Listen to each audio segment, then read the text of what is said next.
Well, it's done, Paul. Um, Harry Potter's done. oh, wow. My daughter woke up on Saturday and said, Mhm. "If I start reading now, how long will it take me to finish the book?" And my wife goes, "I don't know, probably 6, 7 hours." And she goes, "Okay, I'm going to start now." And I 8:30 mean, to almost 3:30, she just wow. read straight. Yeah. Finished the last book. We watched both movies this weekend, and we're done. Wow. That's impressive. That's good stuff. I feel like people don't read as much today. I I just wish was, we could get her to do like that same thing with other well, stuff. Like, yeah, but you how about can't. math? That's not how life works, right? Yeah. I think that's great. That's Yeah. just great. No. So, actually, a lot of people sent me messages about going Hmm. to, I almost said Disney, going to Universal because I think we're going to do that now in October. It's just, I guess that's what we're doing. Okay. And I'll just keep, You lucky guy. just keep looking under all those couch cushions to find that extra Hmm. quarter to, Right. because it's October when we're going, which is when our friend is going, is arguably the worst time to go. So not only Is are it? things a little bit more expensive, but everybody recommends you get the Fast Pass or whatever the hell it's called, Paul, Oh, of course.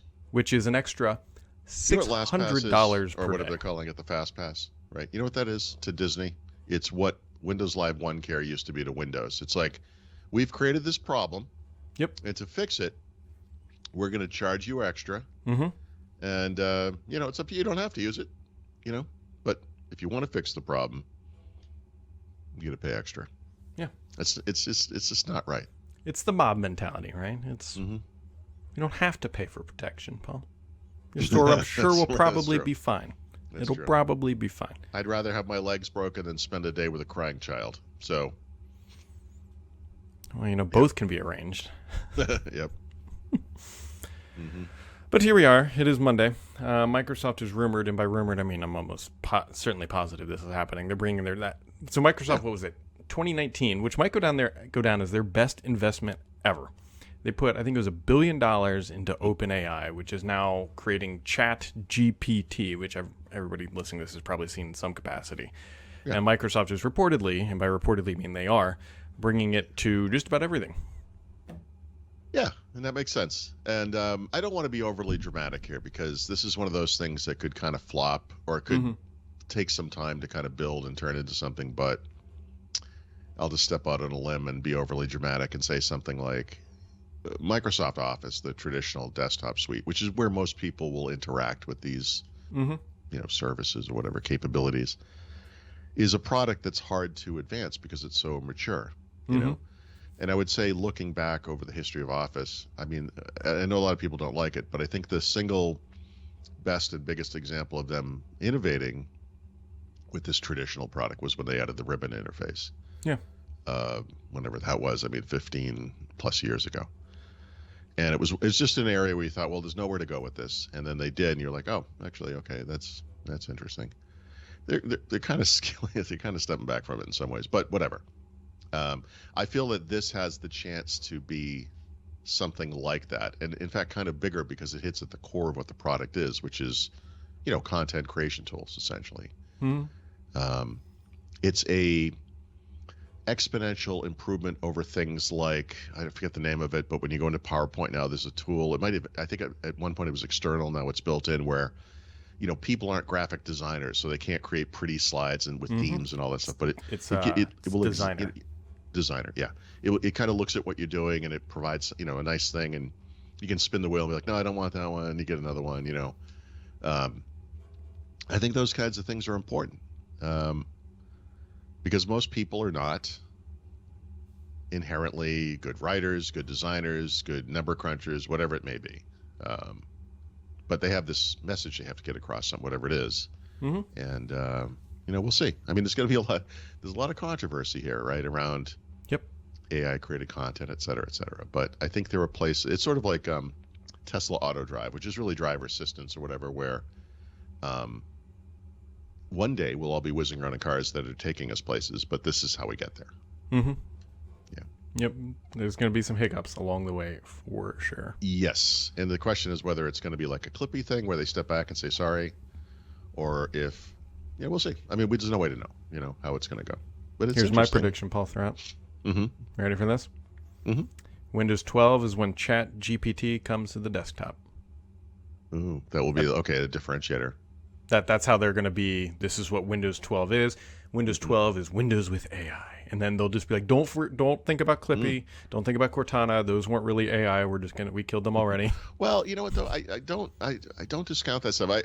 I'm probably going to publish an article. I've started an article about this next wave that never was, which is voice assistants, right? Microsoft was second to market with a voice assistant after Siri. Siri was the third-party product, right, that Apple bought. They were there. They were in this game ahead of Google, which is kind of interesting. Actually, I'm forgetting Alexa though. I'm not really sure where Alexa falls in this, but I believe that Microsoft was second to market. Anyway, they were early on, however they did it. And I still feel like there's some.